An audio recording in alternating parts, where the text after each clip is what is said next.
Hi friends, mindful eating అంటే ఏంటిదనేది మీకు చెప్తున్నాను.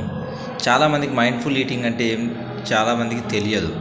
ఫోన్ చూస్తూ తింటూ ఉంటారు, వేరే వాళ్ళతో మాట్లాడుతూ తింటూ ఉంటారు, నవ్వుతూ తింటూ ఉంటారు. మైండ్ఫుల్ ఈటింగ్ అంటే మీకు చూపిస్తా చూడండి.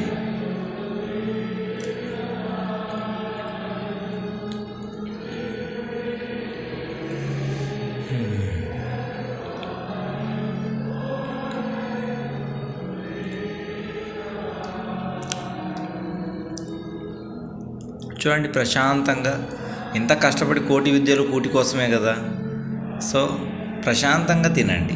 ఒక 15 నిమిషాలు టైం పెట్టుకోండి. ఒక్కొక్క ముద్దని ఒక 10 సార్లు మీరు నములుతూ ఆ రుచిని ఏం రుచి ఉందా అనేది ఆలోచిస్తూ ఆ తినే దాని మీదనే ధ్యాస ఉంచి నములుతూ ఉంటే అది మెల్లమెల్లగా కరిగిపోయి వాటర్ లాగా అయిపోతుంది.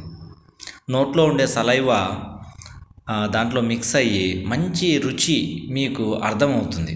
అదే ఇంత రుచి, ఇంత ఆనందం ఉందా అని అనిపిస్తుంది. దేవుడు ఇంత మంచి రుచిగా ఉండే పదార్థాలను ఇచ్చాడా అని మీరు గ్రహిస్తారు. అప్పుడు మీకు అర్థమవుతుంది, అరే ఇన్ని సంవత్సరాలు నేను ఏం తింటున్నానో తెలియకుండా తిన్నానా, ఓన్లీ 5% ఎంజాయ్ చేశానా టేస్ట్ని అనేది మీకు అర్థమవుతుంది. కాబట్టి ప్రశాంతంగా నెమ్మదిగా మైండ్ఫుల్ ఈటింగ్తో ఎంజాయ్ చేయండి. అది మీకు మంచిది.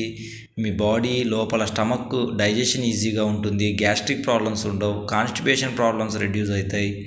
చాలా హ్యాపీగా ఎంజాయ్ఫుల్గా ఈ ఆహారం ఇచ్చినందుకు థ్యాంక్ఫుల్గా దేవునికి ఒక థ్యాంక్స్ చెప్పుకోండి. అప్పుడు గ్రాటిట్యూడ్ డెవలప్ అవుతుంది, పాజిటివ్ యాటిట్యూడ్ డెవలప్ అవుతుంది. ఇవంతా మీరు చాలా హ్యాపీగా ప్రతిరోజు చాలా హ్యాపీగా భోంచేస్తారు. Okay, all the best. ఏదైనా డౌట్ ఉంటే నాకు వాట్సాప్ చేయండి.